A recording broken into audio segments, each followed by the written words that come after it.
শেখ হাসিনা দোষর মনেছে তো মনে হয়েছে কি করবো। আমি কেন শেখ হাসিনাকে খুনি বলবো সেটা বলবে আদালত, আদালত সে জাস্টিফাই করবে। তাই চলুন আমরা খালেদ মহিউদ্দিনের সাথে তুমুল বিতর্ক হয়েছিল জুলাই যোদ্ধাদের সাথে, তো চলুন আমরা খালেদ মহিউদ্দিনের মুখেই কথাগুলো শুনি।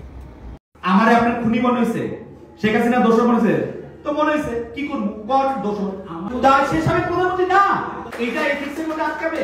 পৃথিবীর কোন সাংবাদিক, আমি গ্যারান্টি দিলাম, পৃথিবীর কোন সাংবাদিক এখন শেখ হাসিনার ইন্টারভিউ দিতে চাবেন? আপনি আমার বলেন তো, একজনের নাম বলেন।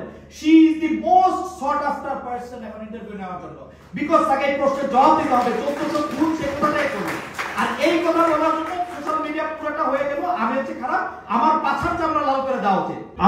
আমি বিগত সময় কি বলছি, এটার লোকে মিলাই আপনি কবেন এই সরকার আমার না, মানে হ্যাঁ ইউনিট সরকার আমি চুজ করি না। তো আপনি একই সাথে অবৈধ ইলেকশনের কথা বলছেন, একই সাথে 1500 শহীদের কথা বলছেন, একই সাথে আপনি তাকে খুনি বলতে আপনি চাচ্ছেন না তৎকালীন সরকারকে। না তৎকালীন সরকার, আমি একবার রেফারেন্সে বলছি যে আমি সাবেক প্রধানমন্ত্রীকে ইন্টারভিউ করতে চাই, তাহলে আমাকে পুরো লাইন কইতে হইতো, তাই তো? আমি যদি না কই তাহলে কি হইছে এটা আপনি বলেন। আরে বাবা, প্রধানমন্ত্রী অভ্যুত্থানের মধ্যে আমি এই সরকার না কইছি কারণ হচ্ছে ও গণতন্ত্রের মাধ্যমে আসে না, আমার ভোটের মাধ্যমে আসে না, দ্যাটস ওয়াই এই সরকার আমার না। তাই বলে কি আমি সরকারের স্বীকার করি না? আপনার আর্গুমেন্ট আমি বুঝতেছি না, মাইক্রো কর। নেপালে কয়েকটা রাষ্ট্রে তো আরে ভাই আগে কথা শুনেন, এই সরকার আমার না যে বলছি না, এভরিওয়ান সাংবাদিক রাষ্ট্র আমাকে জ্ঞান দিতে যে এটা সাংবাদিকতার এথিক্সে পড়ছে কিনা। আমি 100 বার বলবো যে শেখ হাসিনার ইন্টারভিউ এখন কোন সাংবাদিক এই পৃথিবীতে দিতে চাবে না? আপনারা বলেন। ঢাকা বিশ্ববিদ্যালয়ের সাবেক প্রধানমন্ত্রী বলছি, মানে এটা কি বললেন একটু বুঝায় বলেন। না, আপনি যখন ওনাকে সাবেক প্রধানমন্ত্রী বলছেন, এখানে লেজিটিমেট ওনার যে আবার ওনাকে ফ্যাসিস্টও বলছেন না, তখন বিষয়টা হচ্ছে যে আমি কথায় কথা দাঁড়ান।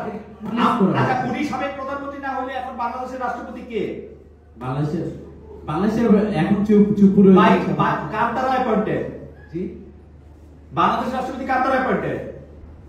ওনার দ্বারা অ্যাপয়েন্টেড। সাবেক প্রধানমন্ত্রী না হলে এটা কেমনে করছেন এটা উনি? আমি সাবেক প্রধানমন্ত্রী বলবো না, কি বলবো? এগুলো তো স্বাভাবিকভাবে আসছে, স্বাভাবিক একটা প্রসিডিউর। বিগত 17 বছর আপনি কি চাইছেন? আপনি কি চাইছেন? আপনি কি চাইছেন? আমার কি বলা উচিত ছিল? যে খুনি সে তাকে আপনার খুনি, যে আমার যে খুনি এটার বিচার করার তার কোর্টে।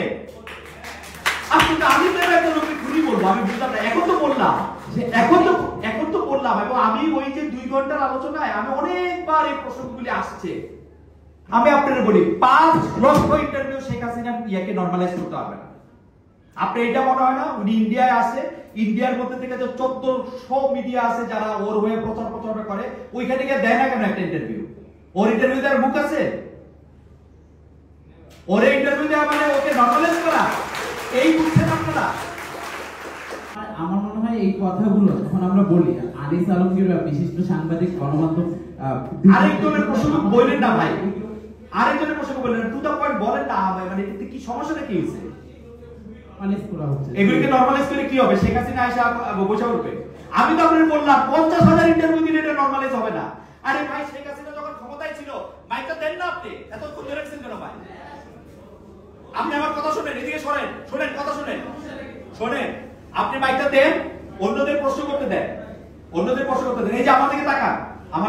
শেখ হাসিনা যখন ক্ষমতায় ছিল প্রতিদিন 50টা এরকম ইন্টারভিউ উনি উৎপাদন করতেন, 50,000 বার দেখাইতে পারতেন। দেখাইয়া কোনো নরমালাইজেশন হয়েছে কিছু? আপনি মাইকটা দেন, অন্যকে প্রশ্ন করার সুযোগ দেন। থ্যাংক ইউ আপনাকে। This is your understanding. এটা কারা বলছে? এটা সাংবাদিকরা